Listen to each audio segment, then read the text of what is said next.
Good afternoon, friends of the Jose Manuel H. Garage channel. I've seen that my Vito from the end of 2003, the 115 CDI, with a W639 gearbox, has misfires in the injectors. In some of the injectors, that is, it has created tar.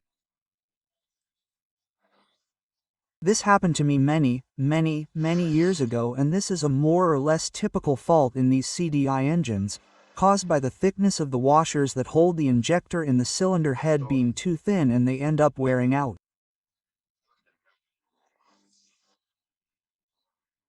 So, when they wear out, there's a leak, a compression leak, and through this compression leak, combustion residue starts to come out, like tar, and everything starts to get waterlogged. And the only solution is to remove the injector, which is not easy at all because it's quite stuck to the tar.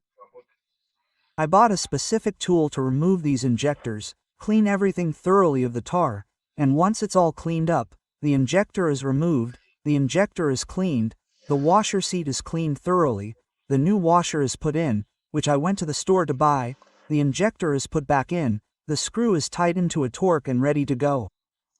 I'm going to do it with all four because they did it for me alone. For me, only one was faulty years ago. They changed one from there to here. The one that faulted for me was number one of all. I think it was number 2 or 3 that faulted for me, I'm not sure. We'll see now. To see. The fault or the loss of compression due to this in the engine, well, what we're going to do is remove the air filter box. We're going to remove the cover. I've already removed it. I'll show you now. There are 6 small screws. The engine cover, and from there we have the view to see the gasket. Then, to properly access the injectors over there, we're going to have to remove all of this because otherwise access is very difficult because the engine is pushed in there, which is what we're going to do. So, the first thing we're going to do is remove the air filter box. We've already seen it in several videos. We remove this clamp and then pull these 2 pins upwards and take it out here. And we also unclog this from here. Okay, I'm going to do that, which is quite simple, and we'll continue. To definitively remove the airbox, we also have to remove this engine oil inlet that has a little tab here. We press the tab and it comes out upwards. Okay.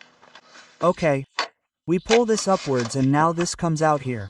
Okay, and now I'm going to show you the gasket. Look, I've overlapped the cover a little so you can see it. Then we would have this cover here, okay? Placed like this, and it has 6 screws. 1, 2, 3, 4, 5, 6. Remove them. We extract this little cover here. It's simply a protective cover. Okay, and now we're going to see all the oil there. Well, here you can see quite a few remains of oil, and look. I don't know if you can see it well or not, but we have a lot of oil. I think it's mainly oil number 2. From the way it looks, it's oil number 2. See? And the oil number 2 has permeated everything in oil number 1 and the rest, but it's mainly oil number 2. Let's start the engine. Let's see if, when we look at it, when we start the engine, we can hear the leak or see smoke from the leak with all the oil. Okay, let's start the engine. Well, here you usually see smoke that you can't see now, and you have to make a sound like ta-ta-ta pressure. And here you can barely hear it, okay? I'm going to keep quiet so that I can. B. Clear.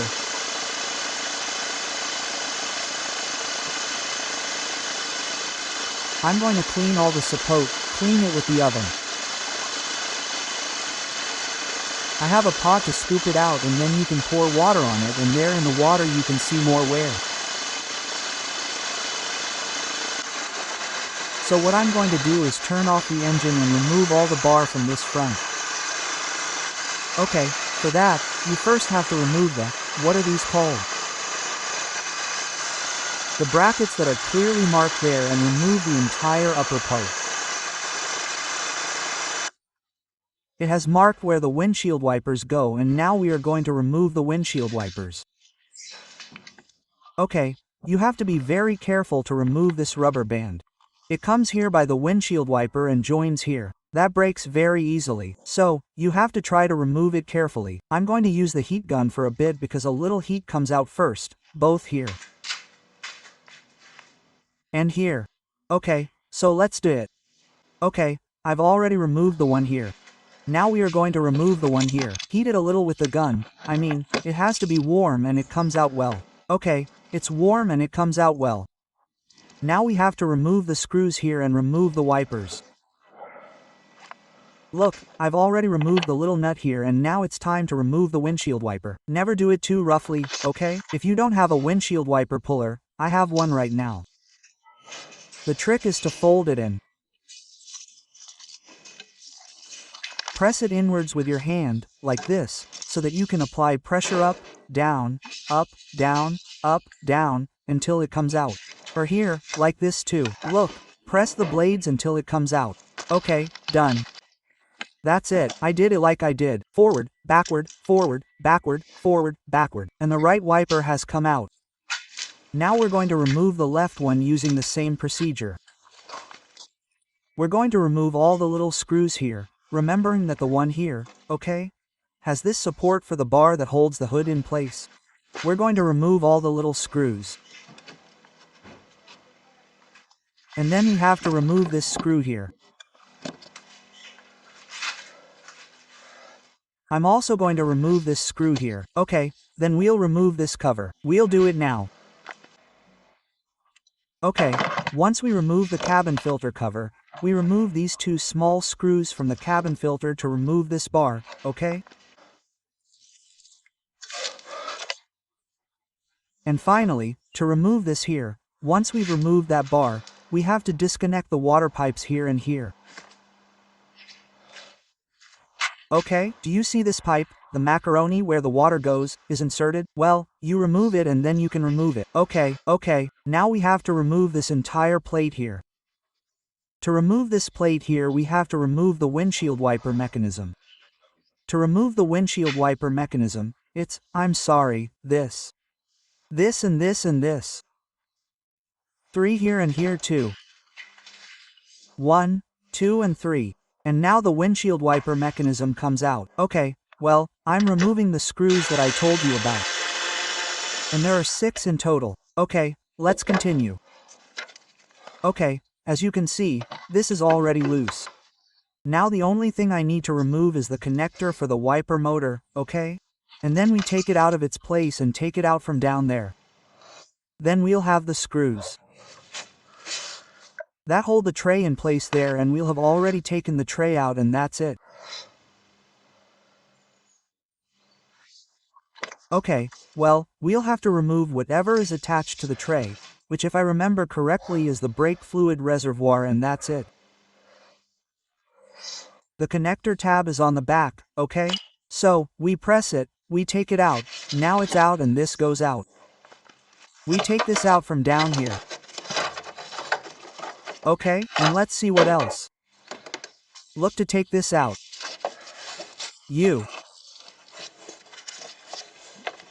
See this little tube comes here.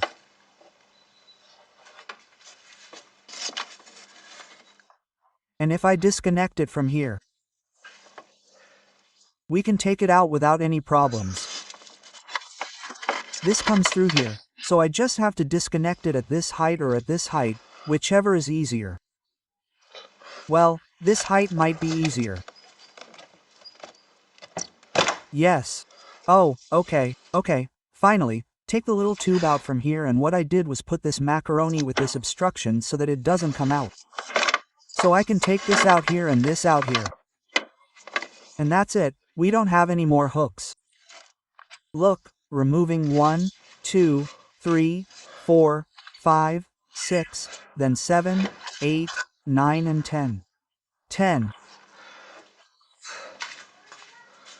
11, 12 and 13. Okay, so it's 3 and 3, 6 and then 1, 2, 3, 4, 5, 6.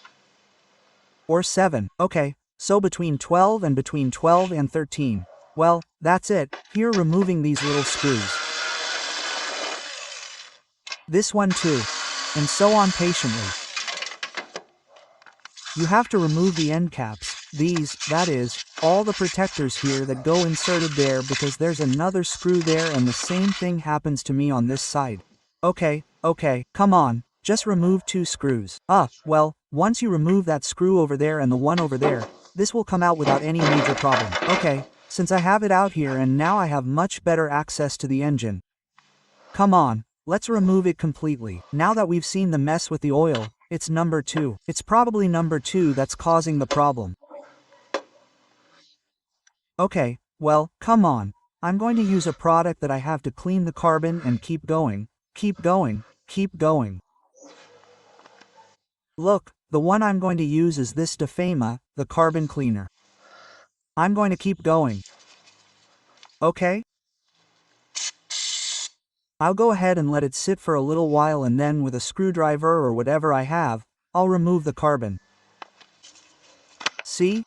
This is gradually going down, it's going down, you see, and like this, little by little, very carefully, it's going down. And I'm going to get the vacuum cleaner. We're going to gradually suck up all this crap. We have to be very patient. Okay, so that's how I'm going to do it, okay, see? Like this little by little until it all comes out. Okay? Do you see how it's giving way? I'm gradually hammering the brake caliper, and now I've brought a vacuum cleaner here.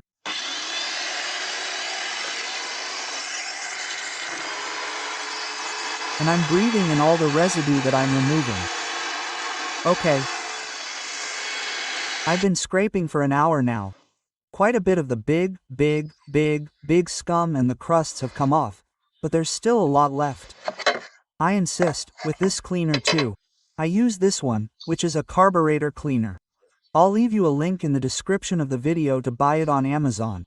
They both work very well, a mix of the two and with different screwdrivers, scrapers, carefully, above all. The important thing is to be very careful with the cables, not to damage any cables. Okay, I think I've already saved all the cables, so.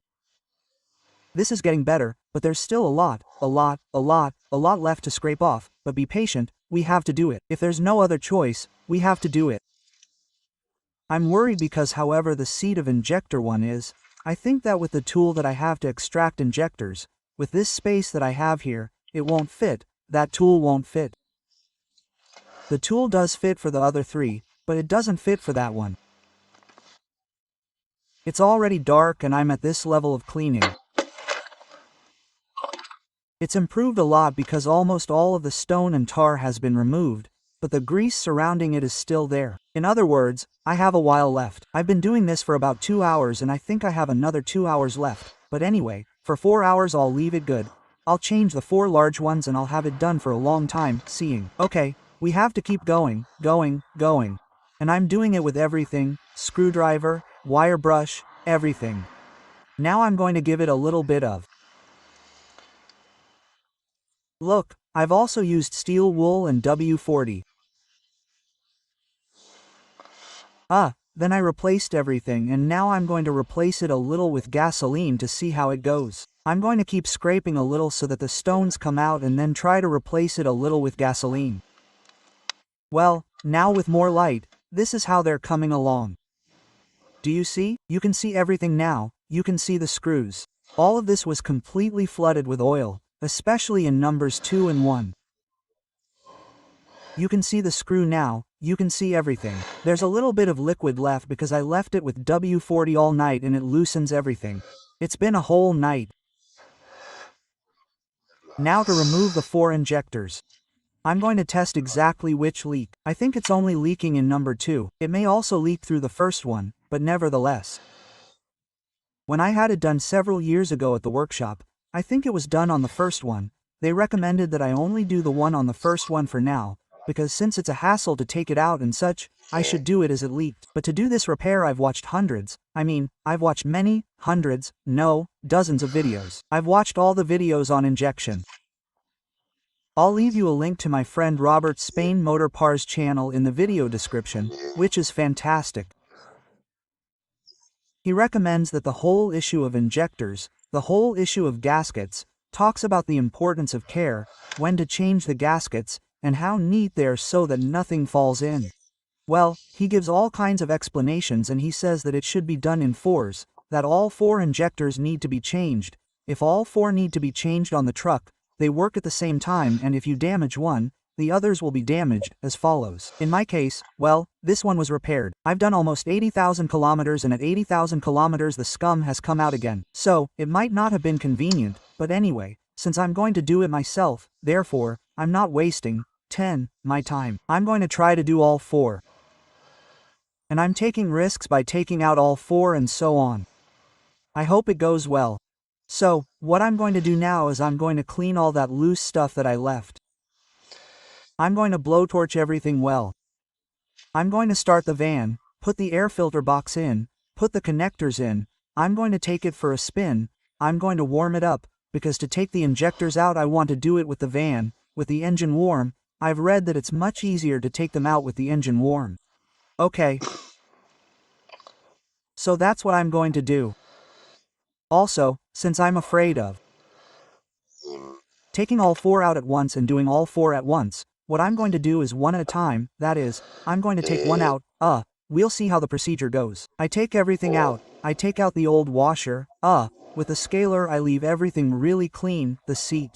I put the new washer in, I put everything back in, I clean the injectors well, I finish cleaning everything, I start with this one, which is the easiest, the one I have closest at hand, I put it back together, I start the van, I take a turn, I see that everything is fine, I move on to the next one, I move on to the next one, and I move on to the next one by one, and between one and the other I start it again, so that, in case there is an injector that fails or something like that, I have, really isolated which one is the one that could fail. Okay, if I change all 4 at once and then something fails, then I'll have more problems isolating the problem. I'm going to do it this way, okay? I haven't seen that anywhere, but that's how I'm going to do it, just for common sense. Okay, well, with this all done, I'll start the van.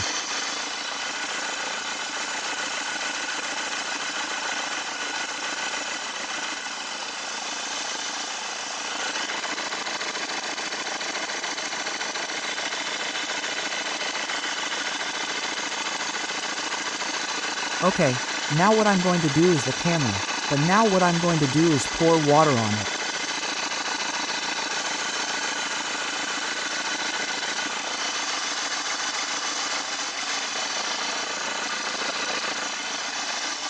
I saw that in a video by Hugo, the Paraguayan.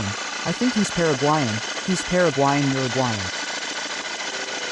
This channel, and that's where you could see it. I'm going to pour water on it, okay, the engine. I pour water on it, I start the, look, you see, it's precisely injector 2. Clearly, injector 2 is clearly visible, it's injector 2 in this part here.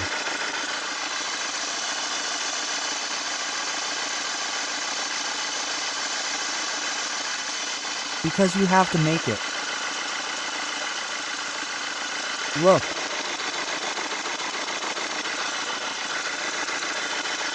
Bigger, okay? Okay, well, let's cover it and do it. Look, now that I've uncovered the leak, you can see the leak perfectly.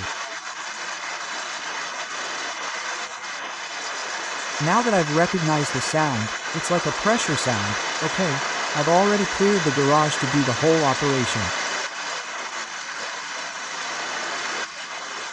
I've warmed up the engine again. I'm going to start with cylinder 4, which is the one that's closest, and I have the coolant, right now it's at 86.80.